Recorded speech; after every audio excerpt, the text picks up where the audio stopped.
Sometimes people actually date too long. Sometimes people date too short. Sometimes people, and they're not actually communicating about themselves. And then there are also people who don't share things. And there's some people actually that really don't know themselves. When I meet people, I wish if I could give everybody Hannah Levitan's book, You Only Want to Get Married Once. There's no rocket science. It just puts you in a headspace of what should I be thinking in order to. The time to really work on yourself is that in between time, so that you go into marriage without so much baggage. There's enough stress, as you were just saying, like to just work with two people coming from different homes, different parents. Every husband kind of thinks, oh, we're so alike, we're so similar. But when the door closes, you're not so alike, you're not so similar, and the differences cause a lot of stress. But if you've got on top of that unresolved issues from childhood, or stresses or traumas, mental health problems that have never been dealt with, there's a lot going on for the couple. Welcome back to Between the Lines. In this week's episode, I'm going to meet Rebbetzen Joanne Dove, somebody who is known as a powerhouse when it comes to kiruv, when it comes to dealing with couples and everything, really. I know her particularly very well because she happens to also be my mother-in-law. We're going to talk about some exciting things. We're going to talk about a Costco chicken. We're going to talk about the power of gratitude, why there's so much divorce in today's world. We're going to talk about the struggle of older singles, and we might have a few tips on how to be a better son-in-law. I hope you enjoy.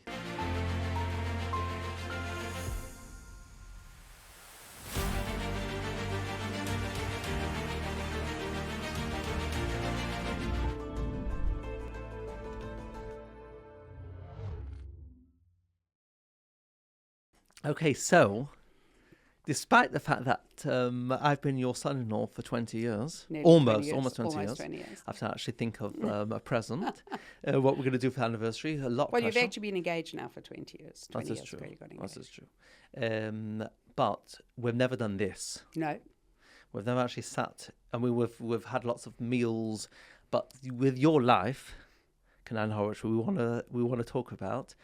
We've never actually had a chance to, disturbance-free, no messages, no calls, to actually talk about some real things, and also like especially you've now started your new organization, so we want to hear more about what you're doing.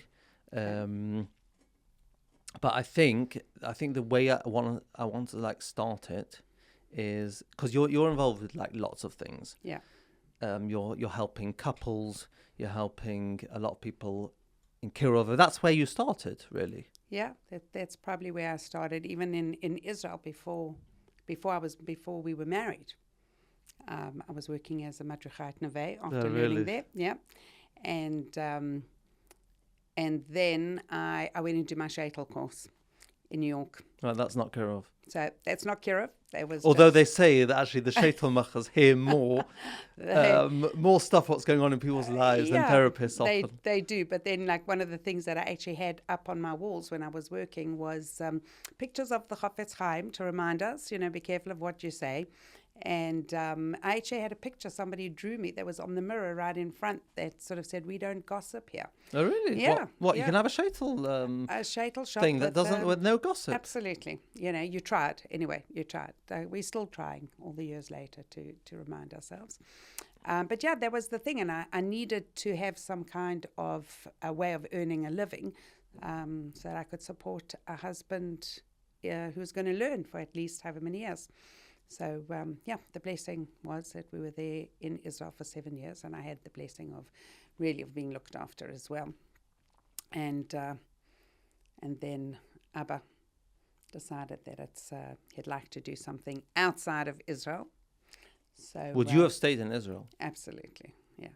Even though in terms of like kiruv and all the things you're doing now, there wouldn't have been so much of a space in Israel. And there would have, because really when you are in Israel, you've got a lot of the different kinds of SEMs, and Neve Yerushalayim was like the perfect place for it, and then bringing programs. So, you've just got to be creative with these things, because that's one of the things that I do is take groups and take people to Israel so that they can actually just be in a place which is just imbues a feeling of wanting to do something. If you open your soul to it, if you open your neshama to it, it's just, there's nothing like being in Jerusalem for the right reasons in the right places.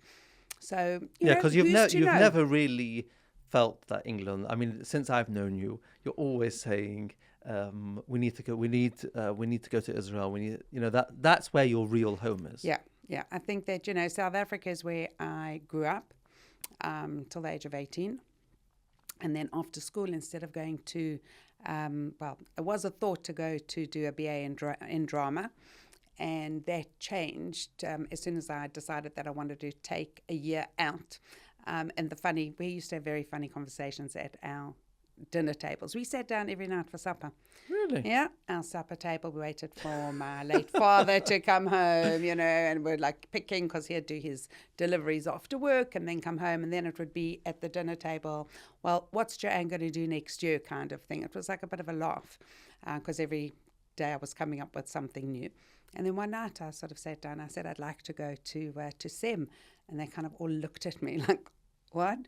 And I said, well, it's kind of like a yeshiva, but for girls, to catch up on your Jewish studies and whatever it was, because I went to a Jewish day school, not for primary school. But we grew up very, very much that Friday night. We're at my grandparents, at my mom's parents. So it's a traditional background. It was very traditional. We had challah, candles, kiddush. And that was really it. Yeah. And the family. And the funny thing was when people talk about separating, everyone, how can you have separated tables? I always just say, Friday night, by the end of dinner, the men were sitting and talking at the top with my grandfather. The women were sitting and nattering on the other part of the table. And so that's how it was. You already had mechitzas. We had mechitzas. But it was a very open home. My grandmother's dining room table was always full, 22 people, 24 people. And you've carried that on. Yeah, our house also in our home. It was really Sundays. Do you know what Sunday afternoons, like we had a sauna and jacuzzi, and then everybody stayed and people came, and then my mother started offering snacks and drinks, and then by the time we finished, everyone sort of had supper and then went home. Yeah. So we lived like that. It was a very open home. So you've made your house like that, and it's been like that too. Yeah. Because I remember when, if we're now talking about anniversaries and engagements, when I got engaged, there was a cousin of mine who lives in London, and I can't remember if he came up to me or he told my parents, but I have the story quite clear that he said to me that it's going to be quite a difference than what you're brought up with. He said your house is like a library, and the Dove's house is like a bus station. Bus station, yeah. There's so many people coming in and out, and throughout the years, and the meals and the guests, and I think they've always the type of guests has changed over the years based on what your priorities have been. Yeah.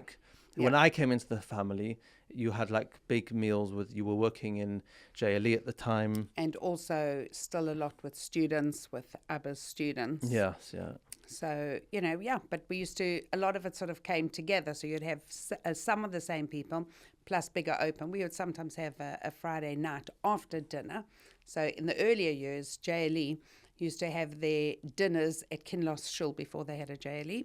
And then the Onik Shabbos was in our house.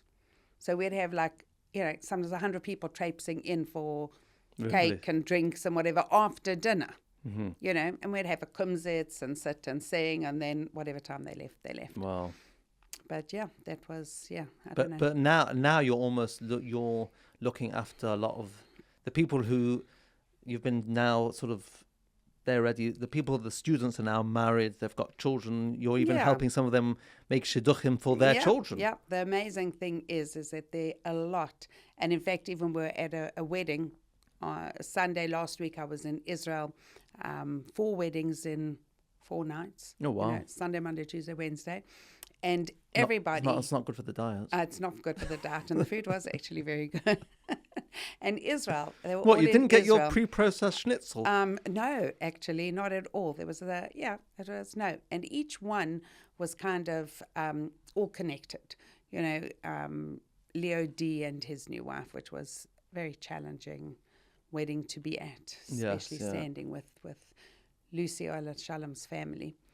But they were students, of Abba's, and then the next night we had friends that I had. It must be quite amazing for you because you've now seen these people throughout the journey almost of life. Yeah, no, it's amazing. And seeing also their grandchildren, you know, it's like we're at the thing. I'm thinking, well, you know, we actually tomorrow, we are 34 years in England. Really? 34 years.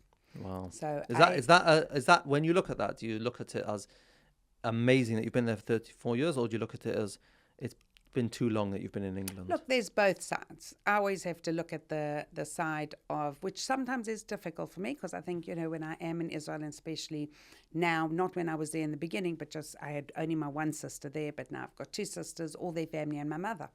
You know, the biggest gift that David, my stepfather, could have given us was to get my mother to be in Israel. So it's here rather than having to go to South Africa. Yeah. But, and your friends, you know, I've got some wonderful, wonderful friends in Israel and teachers. And I think that the important thing for me is that I always have to sit and look and think, okay, you know, what I've been able with everybody to be able to accomplish here is amazing. And the last few years I was kind of thinking it's probably easier being here, saying, like, knowing I want to be there, than being in Israel thinking that, why am I here? Mm-hmm. So I think that I created a purpose for being here. And I really decided after the first 6 months, I actually did cry for 6 months, nearly most days. Like, what am I doing here? Well, you went to Leeds. I mean, what do you want? And Hashem did put... It's quite a... He put some wonderful people there. Quite a shock to go from... It was a shock. Jerusalem to Leeds. There's you know, I always say that the Jaeger family invited us for Shabbos. I only heard many, many years later that their son, Rabbi Yitzchak Jaeger, actually said, go and invite them for Shabbos. She said, I can't have a rabbi stay in my house. And she said, yes, you can. And I always just say that had we stayed in our little place that we were for that Shabbos, I might have sort of said, okay, we're on the plane on Sunday morning, I'm out of here. But I tell they had a Jaeger, you know what, you have a big zuchus. I mean, zuchus on us staying here. Yeah. The people that both of you've touched hundreds, probably thousands of people along the way. But I think in particular, you mentioned to me the other day that, which is very interesting, that a lot of the people that you've helped become from, you're now helping them, like when they're marrying off their children. Yeah. And it's not so simple because some of the kids haven't turned out necessarily the way they would have really wanted. So you have all of it. You have really across board, which is really incredible.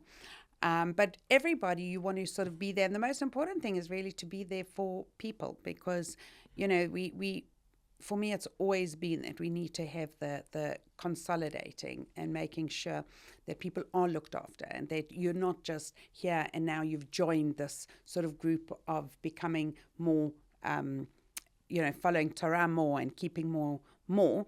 But actually you need support. You know, they're funny things that we don't even think about. And sometimes people learn things that their learning is got lots of holes. Mm-hmm. You know, and then you've got to help fill in those holes. And then they go into these, you know, into beautiful homes and marriages, and you have like an expectation. And it's not just them, it's everybody across board that we live with the ideas of expectations.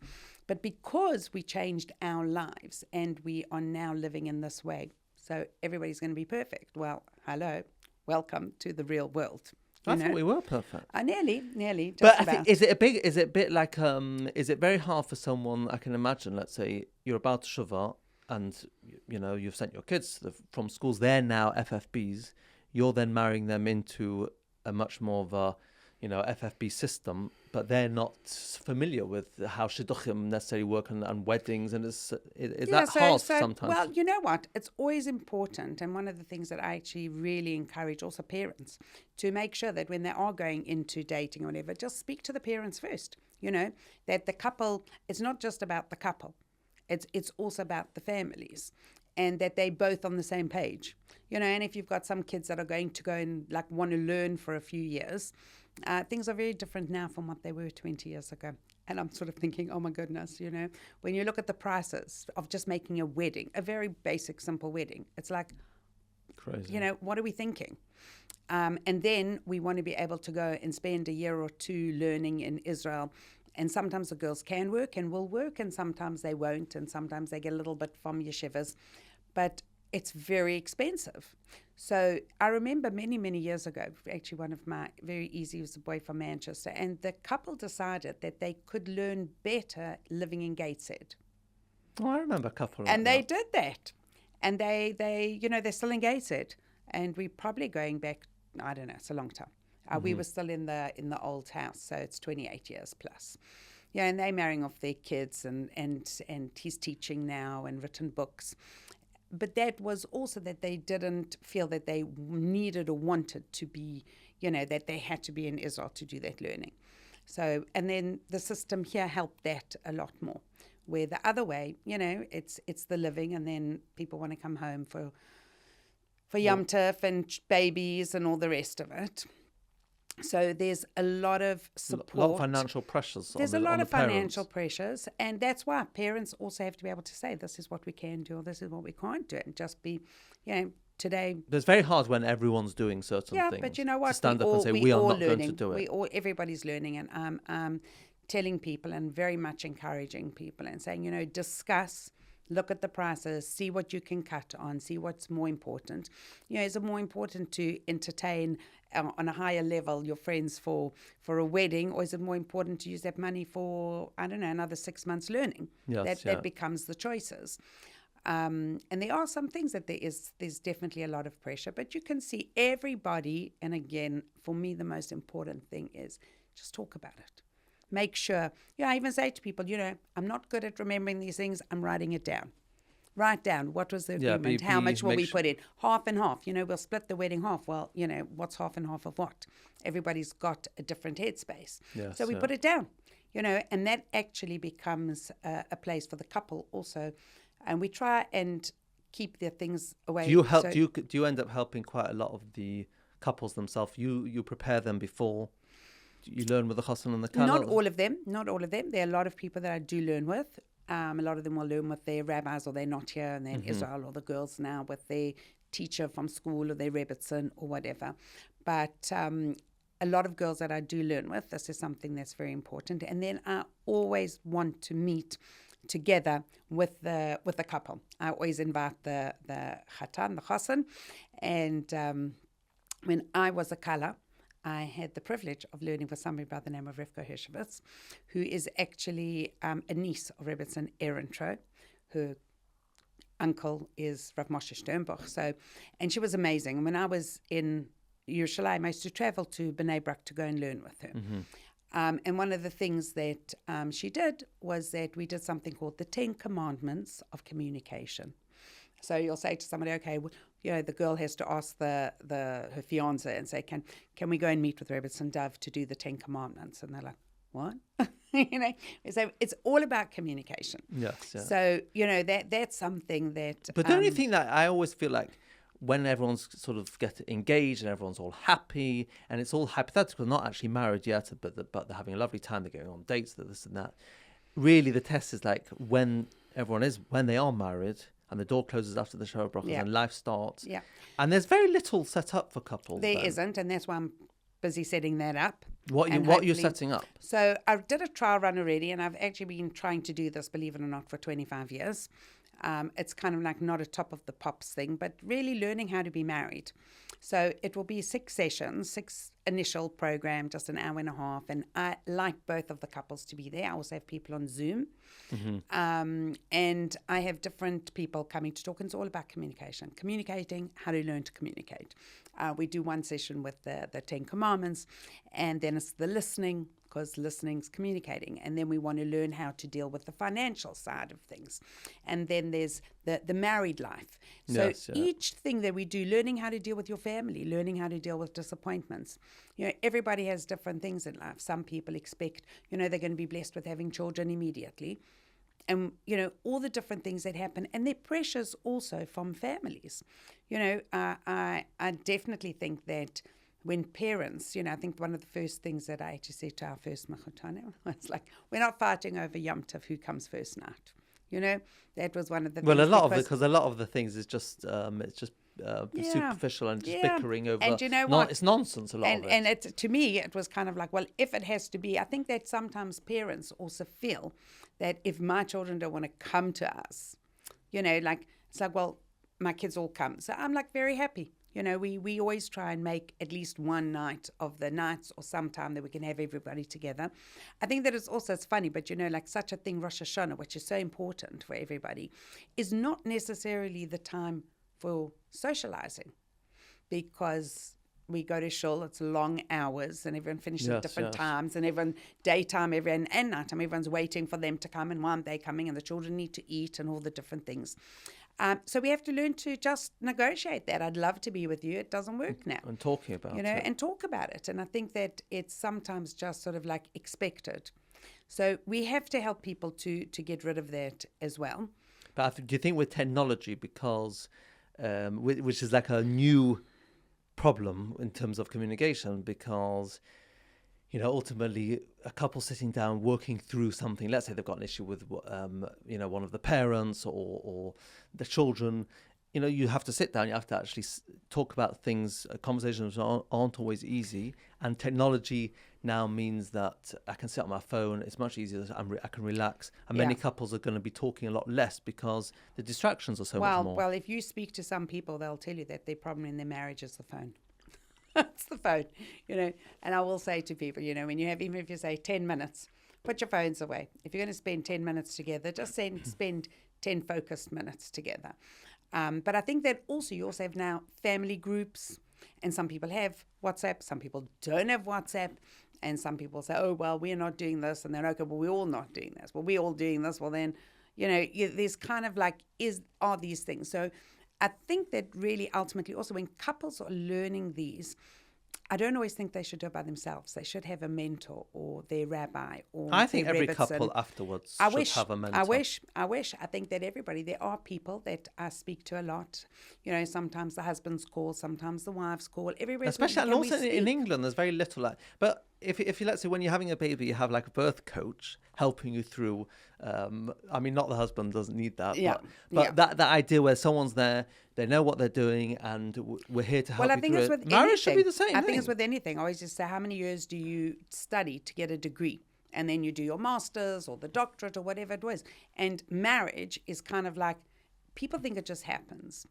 So I was telling somebody just yesterday, you know, when you look at somebody like Rav and Rebbetzen Kanievsky, you know, these great big rabbis and Rebbetzen, and, you know, I don't think they had any expectations about being taken out for dinner, about being bought diamonds, about getting a new shatels, and you know, what's the done thing between? You know, who didn't get the machzor? The size of the machzorim. You know, like what did you get, and is it leather bound, real leather bound, or you know, by the time we get on with these things, so I think that what they actually, I say, you know, sometimes their most romantic part of their day was that. They always, after dinner, and the Rav never ate without the Rebbetzen, and she was the only person that prepared his food.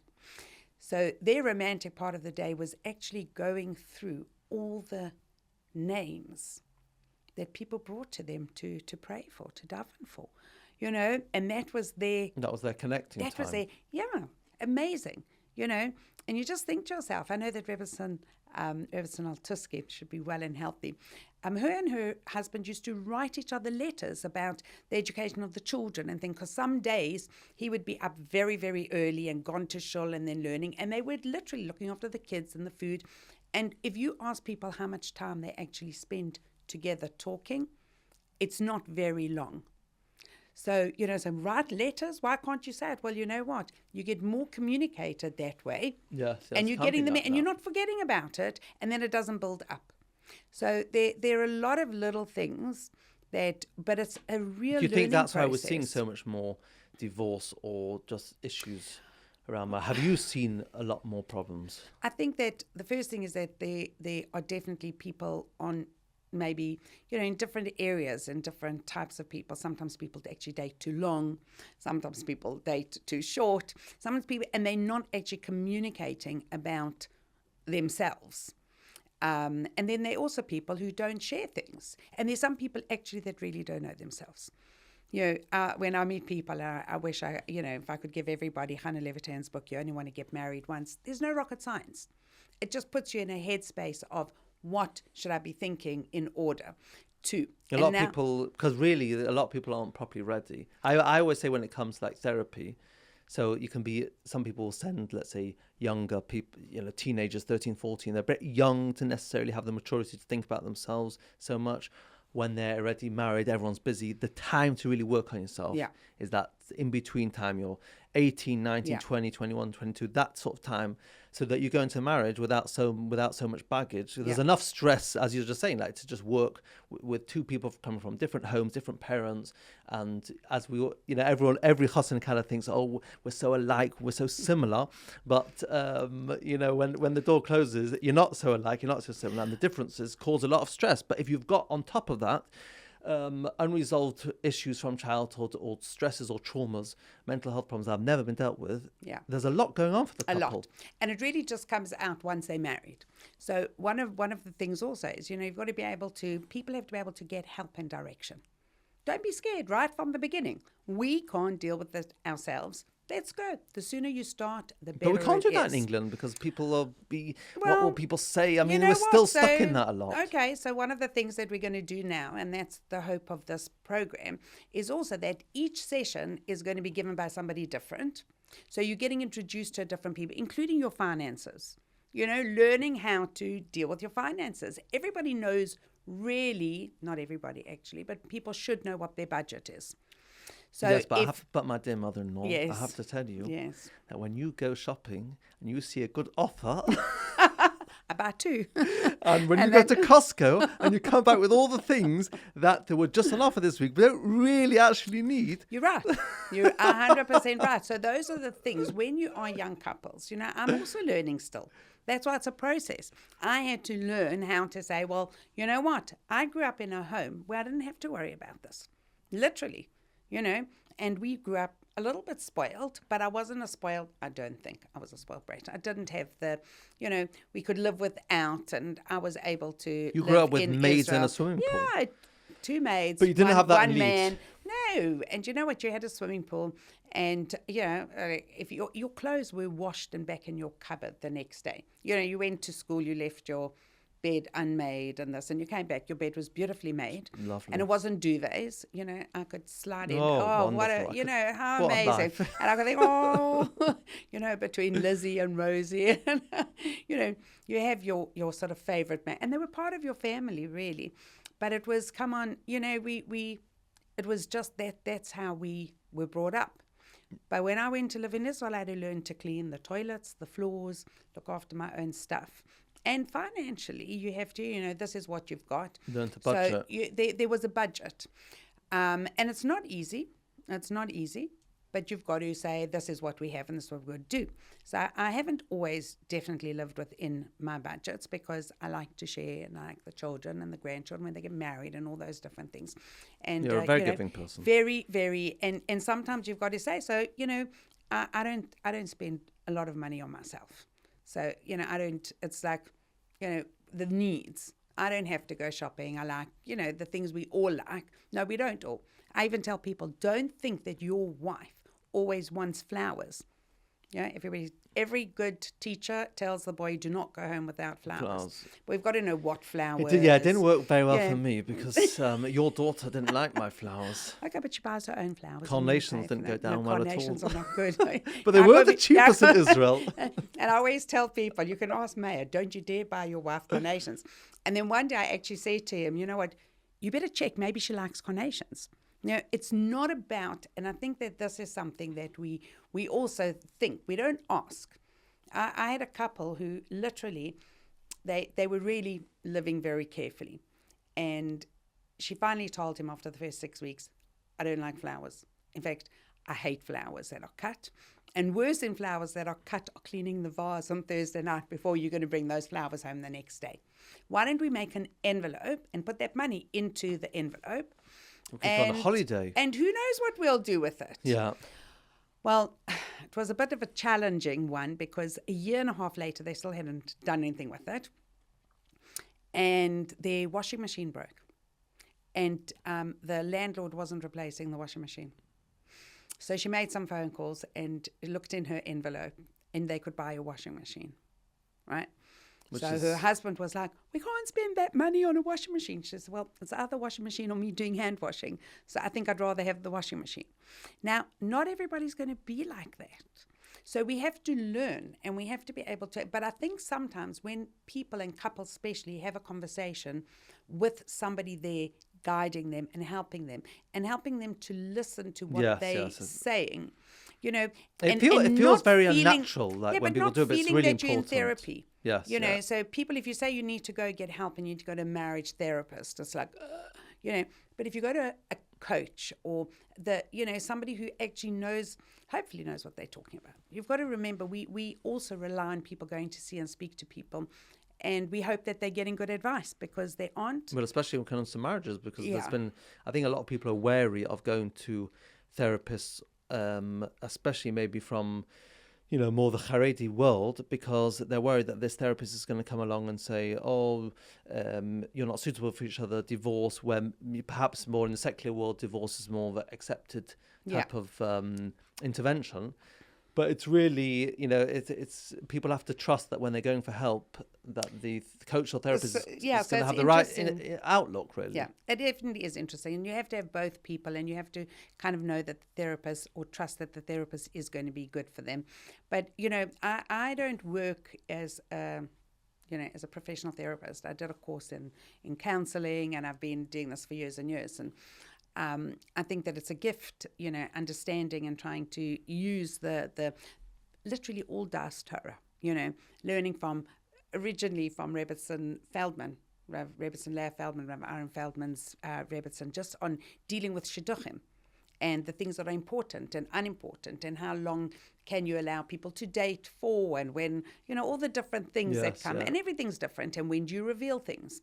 But everything that I think... When do you reveal things? So I ask the Rav. I ask... Because there's so much hiding, and especially when it comes to mental health. Yeah. Someone's struggling with anxiety, maybe they're on medication. If they do reveal it, it is going to put off on the other side. But, yes, but we've had a lot of different cases, and I always feel I can't tell people.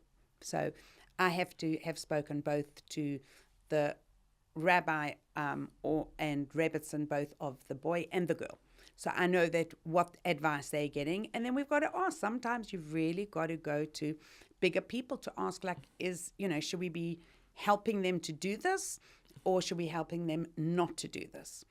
And then there's also siyata dishmaya, you know, Hashem puts us in this world for things that we can't actually imagine. And because it is something one has to be very, very careful about, because there's been too many marriages that, have fallen apart because somebody didn't disclose something, and after they come and say, oh, well, you know, but I think that it is important when people do know something, and I do, if anybody ever calls and says, you just find out that it's really true, and that you're not just hearing things. And once that has happened, so we need to ask Das Torah. So I used to literally speak to Dan Lopian, Zecher Tzadik Livracha, Dan Erentroen, you know.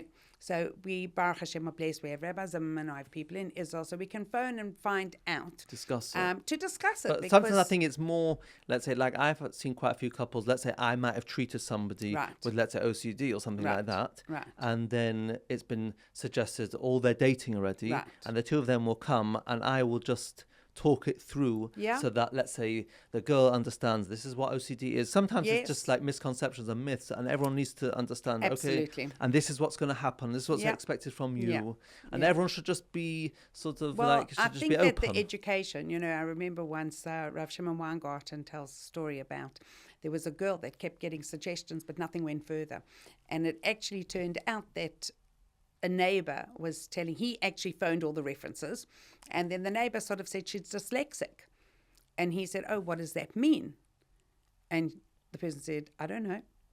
And then he proceeded to ask questions about, she was their favorite babysitter. She was, you know, she could make her mother's meal. She was, clever girl. She was she had whatever. everything, but she had everything, but she was dyslexic. So nobody really understood in those days. Yes, I'm not even sure if it's just those days. Okay, even today, you know, like we just say, okay, so what does it mean? Okay. Yes, But nobody can actually know until you're in that situation. So we can describe OCD. We can describe all these things. Some people aren't even aware that it is OCD, or whatever it is, anxiety, all the different things that come in. And addiction, addiction. But if we don't, people need to really be honest. And people need to be honest with themselves. And sometimes people also even get stuck because they're nervous they're not going to get married. Yes. Or they think that the marriage is when they're is going to solve everything. They're going to be in a better place. They're going to be happy. Yeah. When they're happy, addictions and all psychological problems just disappear. Yeah, and nothing disappears. Yeah. But if you recognize from the beginning that you've got something that you've got to work with, so you've got to make sure that you have that budget to get the help and not ignore it. Because sometimes, you get there and they think, well, what do I do with this? And then you say, well, that's actually, let's spend the first 6 months. If you've got the first 2 years, and they're all the different kind of adjustments. Marriage is an adjustment. Yes. You can't just do what you want when you want. And wife maybe has to be, or maybe it's the husband who makes the food. Depend on who's doing what, and the shopping and the cleaning. And people. Well, if you're a mirbach, you should be able to know how to make a Shabbos. We do laugh sometimes because some people have told me, and I've heard this 3 times in the last while. That people have said, some of the best advice you gave me, and you always said you've got to have budget. Make sure you have a cleaner, at least for a short time. So you're not arguing who's going to do the toilets, the floors, and take out the bin. And I remember when somebody saying to me, it was the best advice that I actually ever gave her. And I'm thinking, like, really? You should say how many hours we spend together? Like, what is more important? Absolutely. I want to discuss, because you mentioned before, and that's just like one of the other areas that you help a lot of people is particularly making shidduchim for people that are already older, and I think this topic particularly, there was a few weeks ago, we came to your house, we had a meal, a lovely Friday night, and in that meal was quite a few girls, American girls that were already in their mid-30s. None of them were married. They were still waiting for their shidduch, and that really. Like, it really affected me. Like, I was thinking about it a lot. And I was thinking, like, why was I thinking about it a lot? And we see, like, also in England, like, there's so many older singles, especially girls, great girls, but they're still every day sort of waiting. Yeah. And I was thinking, so for me, when I was, people used to say, oh, you're going to go very quickly. But it took me about 2 years. Which I'm going to say, it doesn't sound that long, but in that time, it's and long. There was probably about, I don't think you ever know this, but many girls? There was definitely over 15 girls. Wow, okay. And I remember, like, at certain times, literally just feeling that this thought, like, maybe I'm just going to stay single. I'm destined to stay single. And that thought, and that's for a boy who's getting quite a lot of suggestions, and we're only talking about two years, so we're not talking about a long time. Now, I look at it now and thinking, why was I feeling like that? But for some of these girls, like, it's a horrible existence to never know what's going to be, and for years and months to keep going again and again. It is very, very painful, very hard. And I know that, for me, I also want, you want to give them the right sort of encouragement. And the best thing, and that was what was so gorgeous about this bunch of girls, is that they're all active. They're all carrying on with their lives. They go away together. They travel the world and do amazing things. And they work for Camp Simcha. And they work for they do things that are really very they're worthwhile. making sort of, they're not just sitting there. They're not sitting there like nebachs, but it's very, very challenging. It must be so painful. Awful. And the friends are probably already, the friends could be ready to be almost making bar mitzvahs. They are. At that stage, at 30, at 40, your friends are making weddings. It's so tragic. It is very, but how do you help people like that? You can only give them the chizuk that Hashem. For me, I think it's actually it's more difficult and easier for women. But I remember hearing from Rav Israel Tauber that really a woman can fulfill her entire potential for what she can do, not being married, right? The challenge is, you want to have children. Because you're a nurturer. It's your natural way. You want to have children. So you want to be able to give to. I don't know if people have children because of the loneliness. I think it's just because they want to be, it's a feeling of helping somebody to develop to be part of the world. Yes. And that's the innate part of that is an innate part of the woman. Yeah. So I think that is, but, you know, what you're going to say, I can't promise anybody that they're going to find their husband, but it is amazing when you see when it does happen, and we've got to know that it can. Never close yourself off, and that's what the girls have to do. Don't ever close yourself off to thinking, I'm never going to get married. I know so many people who have gotten married in their 40s, and in fact now even, you know, Leo D, his wife is in her early 40s, never been married. And, you know, I say, you know, I have a friend who got married at 42, and she had her third child at 50.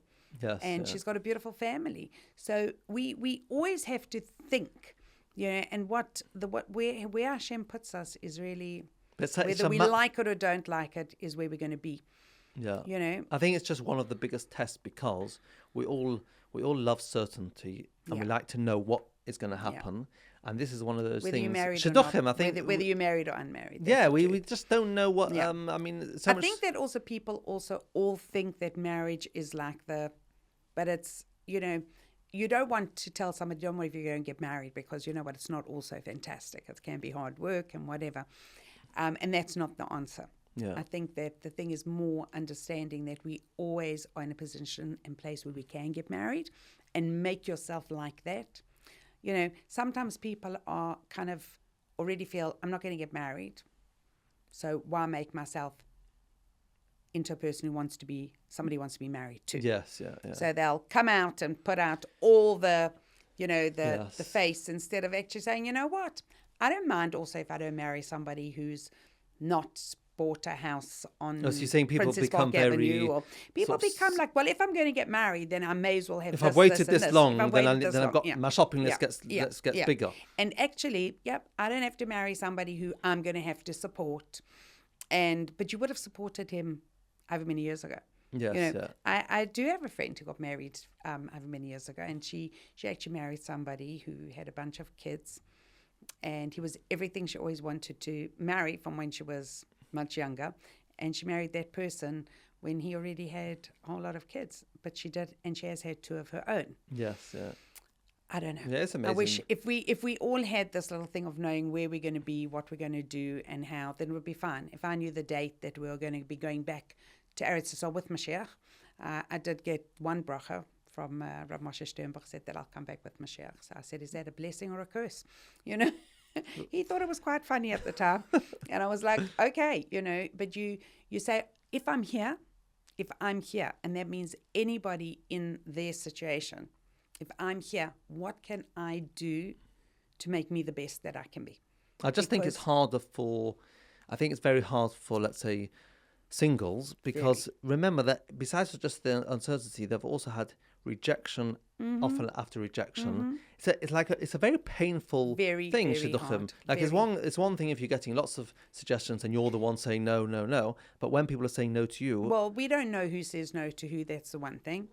I'd like to tell every single person, if somebody wants to go and live in Honolulu and there's a Jewish community with a shul, a mikveh and a school, just go, you know. But people are also like, no, I'm not leaving my comfort zone, you know. So I don't know what we really are supposed to do, because we do these things. We do leave comfort zones, married and not married. And we do have, you know, I think that there's certain thoughts that we think everybody should be married and could be married. Yeah, I'm not convinced that really is the case. I think there are some people, and that's why. Well, some people shouldn't get married. Well, I think that some people, I think that there probably are some people who shouldn't get married. Why? Because they can't be a good partner for somebody. Well, you know what? It's kind of like they might be able to, but it would very much, like when people have gone through certain experiences and or their mental health really interrupts, or they just, you know, they don't know how to be givers. They don't know how to do. They're going to be in that marriage as the, you know, everything's for me. And it becomes very, very destructive. It's destructive for the family. It's, you know, people to live with somebody else who's like, it's all about me. You know, narcissistic. Narcissistic behavior is no longer a mental challenge in the United States of America. it's normal. So narcissistic Or maybe behavior. they learned it from the president. Well, maybe, but we don't, the president's not here for us to learn character traits and midas. No, and he's not a role model for marriage And either. what I was going to actually say about Rebbetzen and Rav Kanievsky is that I actually feel more and more that marriage is actually a midah workshop. It's a workshop on learning how to really look at, yourself and others. And it's very hard work, every day. Every day we're working on it. Every day we're trying to better ourselves, hopefully. But when it comes down to real behavior, it's all about having good midas. And when you are people who totally live according to really the doctrines of Torah ben Adam lechavera, between man and man, I think that those would be the best way for all of us to literally live our lives, because we're always thinking about the other person rather than ourselves. If we were to educate our children and to show them kids, how to be self-loss, then we would have far less problems. Is that why, like, one of the other programs that you do is you do your bas mitzvah program? So we have mothers and daughters going to Israel. The mother and daughters. Is that the idea behind that? The idea behind the mother and daughter thing started because people are very busy. I'm busy. I wish I could go back and do these with my daughters. I had only one opportunity of having. Yes, I think they're all a bit jealous that they can't do all these things. I had Batsheva and Leah with me on the mother and daughter program and Izotchip. But I think that it's just to take out time. And one of the things I would tell the girls, you have to put away your phone, and so does mom. So from when you get in the car to come to the program, the daughters are probably on it more than the mum. They are, but it's also both. And then until you get home. So it's not just the 1.5 hours of the program; it's however long it takes you to get there and back. And I can tell you, sometimes things are. Girls will come without their moms, and it's okay. But I do tell them out of the 10 weeks, you really need to be there for 5 or 6. And there's some of them that are more important for you to be with. So I will tell them which are the more important ones. I don't mind having the girls. They're gorgeous. They're fun. I'm not their moms. We have fun together. But it's the idea that they're sort of bonding with the mother. Just have time. Yeah, just have time. And the Israel, if people can afford it, is absolutely fantastic. Because they really are. They're going to the room by themselves at night, Mm-hmm. And I tell them to talk about the day, just to try and see what you can learn from. It's sad in a certain way because it seems like it's so basic, but on the other hand, parents and children need it because they're not spending enough time. Yaakov, I think that even in the years, even when we do have time, and even when you do have maids, and even when we did, and in the shtetl, what do you think? You think you talk about marriage in the shtetl, who had time? What was the thought? Today we all want meaningful relationships. You want to spend time, and people lasted their marriages. It wasn't a thought. Yes, of course we want that. Well, now it's important. Yeah. And everybody needs it. And parents need time as well. But we could go through times where you're busy. You're looking after children, you're working, you're earning, you're cleaning the house, you're doing the laundry, you're going shopping, you're cooking the food, then you're cleaning again. And even if you're in a job, because we have to do so the world has become much more stressful. I think also Jewish people also have an extra stress because we've got all the education that we need to do, and we've got all the Yom Tovim and the financial pressures. We're not buying a chicken for £3 from Tesco's. We're not buying a chicken for £3. I don't do. They still cost £3. I don't know. Luckily, I can't tell you the price of the chicken in Tesco's, but we just have a much more hectic life. I can tell you at Costco. It's one of the things that I actually always bring up in the classes. If we want to actually have a Jewish home, your Jewish home has to have Shabbos, kashrut, and mikvah, and that's creating the Jewish home. And it's whoever I'm talking to that wants to build a Jewish home. So when we go to Costco, I go to Costco and I go and I look. And I know you go I to look Costco, at the chicken. See all the things that you buy from there. I haven't been for ages. So I look at the chicken and I think, oh my gosh, they hairless. Don't worry, I'm not buying it. Why are they hairless on ours? Because they've all been cleaned. They're much more. So why can't kosher I don't know. They don't have much workers. Maybe they start more hairy. I don't know. Have you ever seen a chicken before? It's plucked. So my grandmother used to tell us how she used to take the chicken to my grandfather's father, who was the sheikhet, and then they'd come home and they'd have to pluck the chicken and then kosher it. Lady J used to say that she wants every girl to learn how to kosher meat and chickens, but they couldn't sell it to you in a kosher butcher because they weren't allowed to sell any chickens or meat that hadn't been koshered. I had a friend who came from Zimbabwe, Rhodesia, and in the beginning she used to buy meat here. And she would take it home and salt it. Really? And she complained to the butcher that they're too salty. Well, what are you doing? And she told them. They said, all the meat has already been kosher. It's like a funny thing. So I would look at my chicken, $3.99 for a ready-made chicken at Costco. And you can put it on your table. And say it's kosher. I've never given it to you, I promise. Because I've had a lot of chicken in your house. You've had a lot of chicken in my house. I hope it's not Costco ones. And tongue, Yaakov. And you look at it and you think to yourself, that's honesty.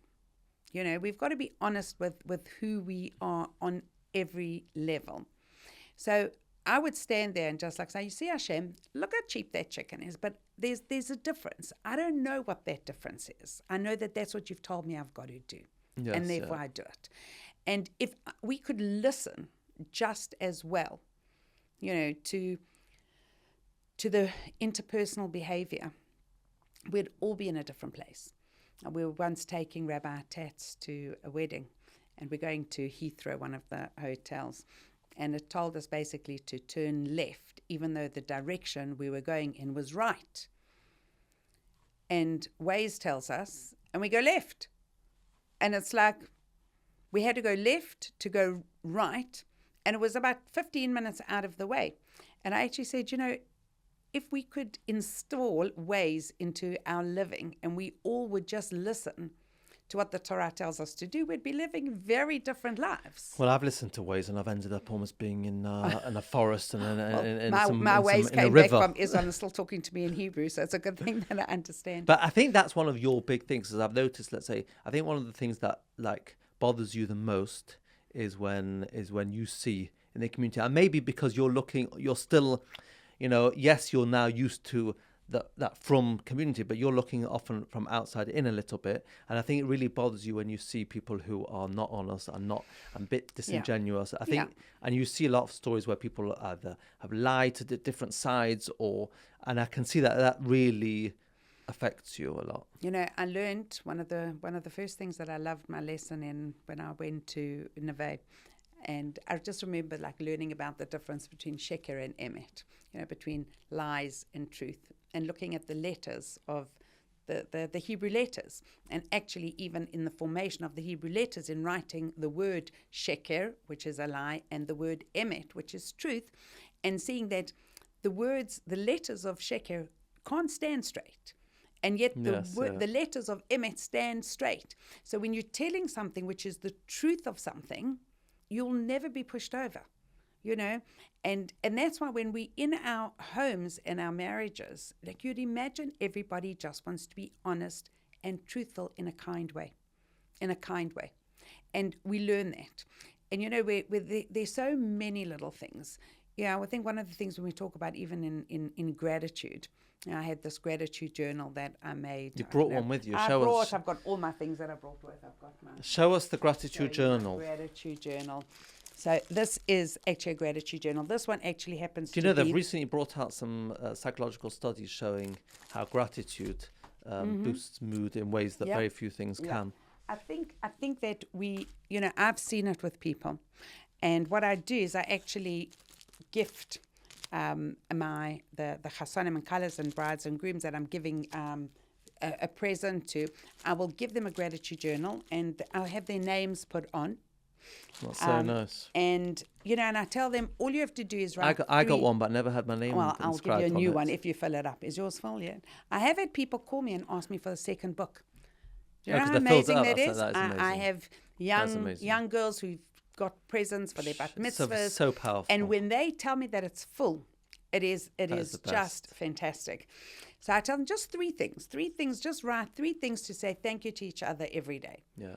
And sometimes I think, come on, Joanne, why don't you start this again? Why don't you do it? Because when we look to see what I've got to be grateful for, you don't see what we're not grateful for. Sure.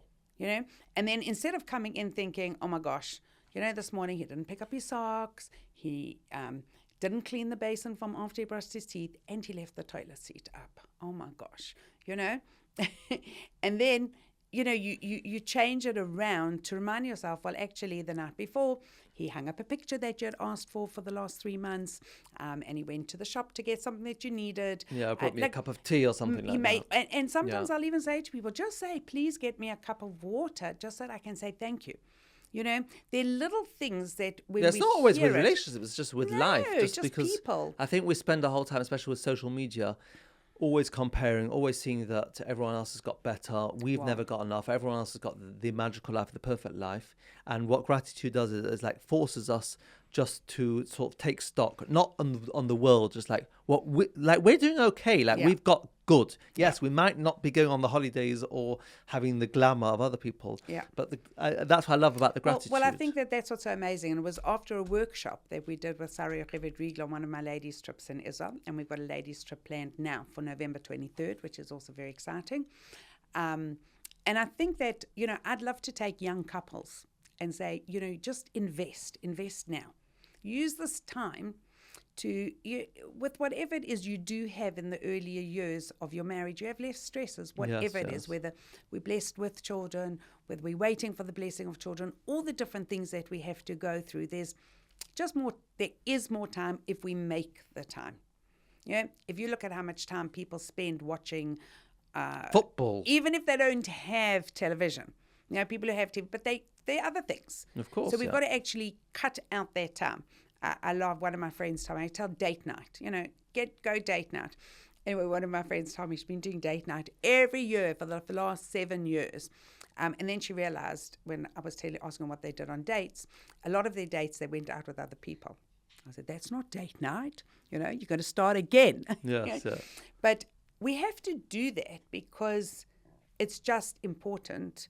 If you go past, you take a walk wherever you are now and go walk past restaurants, coffee shops, whatever, and see people who are sitting together with people. Well, they're usually on their phones. Watch how many of them are actually on their phones. And I actually took a picture. I guess I'm as guilty because I took my phone out to take the picture. Right. But I was recently at a restaurant. Yeah. And I showed my children. We were just looking at this family. There was about 7 of them, 3 generations. All on and phones. they were waiting for their main course to come. So and they were all bent down. So it was just quite a funny sight. And nobody puts it out on the table and lifts it up. They're all like sort of down under the table. But that's the challenge. Yes. I was somewhere once where there were 2 people actually messaging each other. They were in a group. And when you can see, like, it was just funny because I'm watching and they were messaging each other across the table. And then they'd like look up and sort of, But we've got to remind ourselves that relationships are about growth. Mm-hmm. And you have to do it. And sometimes we're also scared to, sort of open up certain things because we don't know how people are going to be with it. But it's a very important, it's only the home, that's the nucleus. Your little nucleus is like kind of, when 2 people come into something, they come with theirs, and then they're going to create their own. And that's yours. And that has to really be the most private part. Yeah. And you've got to trust each other. It has to be a safe haven. It's a safe haven. And you've got to really have a lot of trust. So when people do feel that they But trust comes from honesty. It's all back to the same. Yeah. It's honesty being open. If you need help to deal with something, it's okay. And even sometimes you shouldn't think that you are letting the other person down by going to get help to find out how to be a better husband or a better wife. It's okay. And you don't have to always share it. Unless it's important to. But it's really important for us to find out. And, family dynamics change. And family dynamics affect. Of course, people have to all adapt the to different types of children that grow up. Yeah, and you know what? Kids aren't all... they're not always going to turn out the way we want. No. And we have challenges with that. So we have to be able to sort of say, well, how do we minimize, the negativity and maximize a place where... And some people just don't get on, and it's okay. And you don't have to stop other people getting on because you don't get on. And you've got to create that openness in the space. But the couple, the most important thing is that they know that they are really, really there for each other. And you learn. This is one of my other little things that I have. Oh, that's the 10 Commandments. That's my 10 commandments. So that's a magnet. And I say, put it on your fridge and remind yourself, because it's not a big deal. Nothing's rocket science. It's just giving yourself a reminder how to speak, how to listen. Make an appointment, send a thing, put it in your diary. It's actually that's the appointment to make. I like what you said. I think it's one of the reasons why we do the podcast, and because I think so many people, because they're at home and they're struggling, they feel like they're the only ones, and everyone else's marriage is unbelievable. It's actually funny, because I remember once sitting at a restaurant with your daughter, my wife, and we're sitting there, and I think we were just talking about the children. It was nothing majorly deep, and the table next to us, this couple, they were looking at each other. Real good at each other. They were looking at each other with like Loving they were having this really deep conversation. I thought it was so nice. We're just having a bit of a superficial conversation. These two look like they're really, really close. And literally 2 weeks later, he came into my office. He didn't know that he'd seen me in the restaurant. He came into my office because they were now separated. And so you never really know, but everyone always feels that they're the only ones. And I think it's so important that, like what you're saying, that we need to reach out, because we have to always realize that it's okay not to be okay. Absolutely. And, so many relationships, and whether it's relationships with spouses or relationships with children, are under stress. I got an email together asking for some help for somebody, and I called a friend of mine who lives in their same building, and it was like, her response was kind of like, how do you know? I said, what do you mean? I got an email asking for help and whatever. She said, here, you don't even say anything, and you can't mention it. I'm like, you know what? It's a time when somebody actually needs that help. Yes. And it's okay. Nobody is in a perfect situation. So when we think we are, and when we realize that you can relate to people, everybody has their struggles. And you just feel that, and you can be there to actually support another person. And sometimes we look and we think, my gosh, actually my life's amazing and fantastic, because we see things that are much more challenging. But our internal space has to strengthen. And especially like now at this time of year, I think Rosh Hashanah time of year and whatever, it's not an easy time. Because it's only going to be shown after Rosh Hashanah. Sorry. Oh, okay. So cut that out. Okay. So, I think that any time when we are looking to sort of like create positive space for ourselves, it's talking about the real internal strengthening. And there's some times that you just actually have a realization like, wow, I've been working on that for really a long time, and now it actually feels like the default, so it works. Yes, I remember one time, and this was something that when we had Nathaniel was in hospital, and Alon had done something. I had Leah Bella, and I got into my car to go and deliver sushi that I made every Friday for the Kiddush at Seed. And I get into the car, and I'm coming round on Highfield Avenue onto Golders Green Road. It's 10:30 on a Friday morning, and I feel the car's chugging a little bit. And as I turn the corner, there's an open parking space on the road, which is unusual Friday that time. But my car sort of slid into the parking space and stopped. And I'm thinking, oh my gosh, what now? Well, I looked, my petrol was just like there was just no petrol. Mm-hmm. But I hadn't noticed it because of all the different things that had been going on. And you really see, and you say, okay. It's like, okay. Whereas maybe 6 months or a year before, you would have like got into like, oh my gosh, what am I going to do? I've got to get this there. I've got to get this. You just fight. You allowed it. You allow it. Accepted it. And we accept it. And it's like with all of the things, sometimes it takes longer to accept different things, even with our children. And we just say, we're accepted. They're my children. This is who they are. This is what it is. I can't, if I drain it's myself fighting the reality on that the causes energy. the most pain. So get the help to say, you know what? Yeah, you own it. Mm-hmm. It's not easy. And let me work on how to do this. Let's work on how to do it. And let's work on how to do it right. And we've got to give ourselves also headspace for that. So whether it's meditation, whether it's going to the woods, whether it's taking walks, whatever it is, and being able to say to the other person, I need you to be there for me for this. Yes. I really need that help. And if we can't do it, well, let's go and find out how.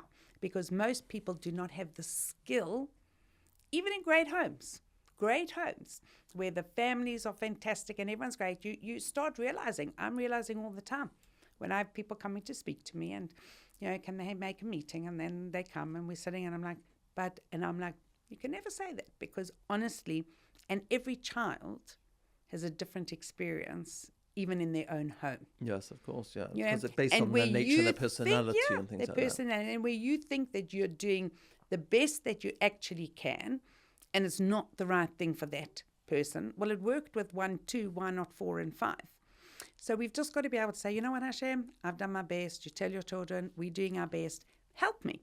Tell me what it is that you also need. Mm-hmm, mm-hmm. So in marriages, that becomes the first focal point, where we make time, we learn to communicate, and I think that is really something which is incredible. Nice. I'm looking at your phone here, which hasn't been turned over. What do you think? And I'm imagining, it'll be a reality very soon, but that when you turn it over, there's going to be huge amounts of calls and messages from all the people that have not been able to contact you for the last hour. But I want to end off with like one question. I mean, let's say in your, as you said, I think 34 years today, tomorrow. So in that time you've been from South Africa to Jerusalem. You've been to Leeds, JLE, Seed.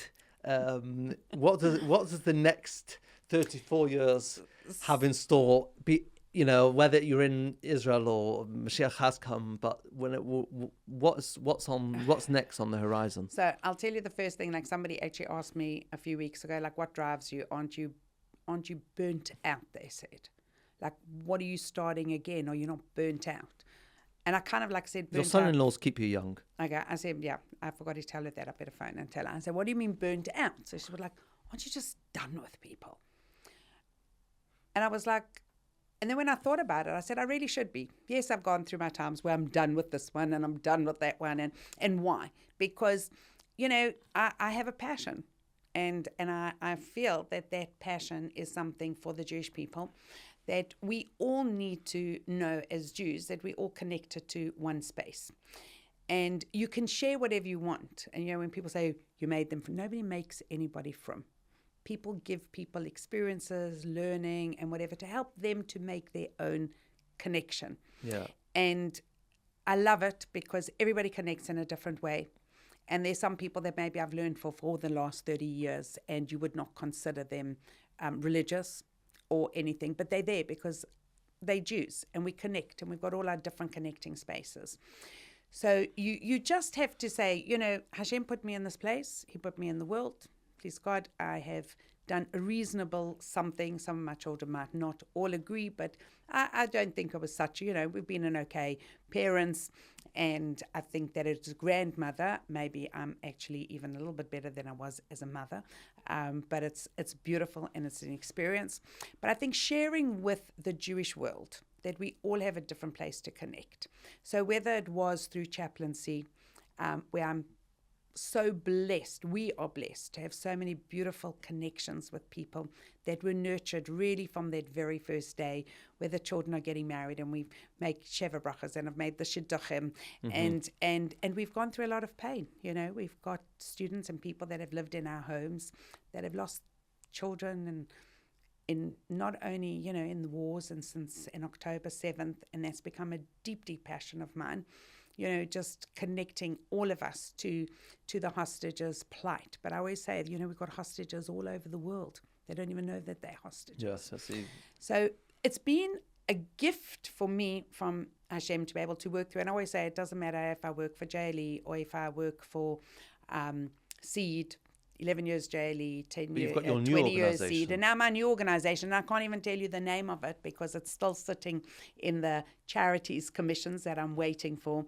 And that charity will still be supporting mother and daughter bat mitzvahs, women's learning, trips Israel and beyond Israel. Wow. And all the challah makes, you know, and then the new couples program, which, and it's not just going to be for young couples, because when I tell people about young couples, I'm talking about early, engaged, married, but my real hope is to be able to do programs as well, 5 years, 10 years, 20 years, empty nest. Absolutely. All the different things, because people really want it and they're not sure how to go about it. Yes. So I hope that's going to be something that we're going to be able to bring to the table. Wow. And greet Mashiach a long time before, but we're still going to need to do the work after. That's what Rebbetzen Gottlieb told me. Rebbetzen Dove, Irma, thank you very much for joining us Between the Lines. It's been amazing. I can't wait to see what's going to happen in the next 34 years. Listen, you know what? All I just want to say is, as well, is that, you know, it is such nachas to be sitting here, you know, with you. I always am able to say, Baruch Hashem, that our daughters are all blessed with awesome, amazing husbands. And each and every one of them in their own way has really made their mark. And our daughter-in-law, who is also absolutely gorgeous, and all the grandchildren. But you know what? To be able to say, you know, that I am, when people say, oh, Yaakov Barr, you know, yeah. You'd be like, oh, you know, look, you have to accept certain things. We take the name. So, you know, whether sitting here at J-Teen, it is. Well, you are the J-Teen Rebbetzen. I'm very privileged You've been given the name as the J-Teen Rebbetzen. And it's a real honor to see all the amazing work that you are doing with all the extended families as well. So, yeah, all putting their butt in. Thank you so much, Emma. Thank you.